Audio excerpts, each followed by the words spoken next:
দর্শকেরা, আমরা আসলাম আমাদের নতুন একটা গেম নিয়ে। সেই গেমটি হবে আজকের সেই পানির ভিতরেই মোরগ লড়াই, যে কম্পিটিশন খেলেছেন। আর আজকে যে বিজয় হবে তার জন্য রেখেছি আমরা একটি গোপনীয় পুরস্কার, যেটি আপনাদের ভিডিওটিতে দেখানো হবে।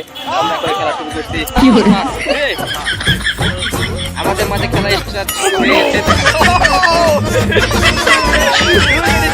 আমাদের মাঝ থেকে লড়াই চলছে, সেই দুইজনের লড়াই চলছে। গোপনীয় পুরস্কার রয়েছে আজকের সেই 20টি ভিতরের খেলার গোপনীয় পুরস্কার রয়েছে। আমাদের মাঠে রয়েছেন সাব্বির, রাসেল এবং এবারে সাব্বির এবং লড়াই, সেই লড়াই রয়েছে রাসেল এবং সাব্বিরের। আজকের বিজয় হয়েছে আমাদের সাব্বির। যাচ্ছে সেই বিজয়কে গোপন পুরস্কার দিতে, দেখি কি হয় আজকের সেই গোপনীয় পুরস্কার।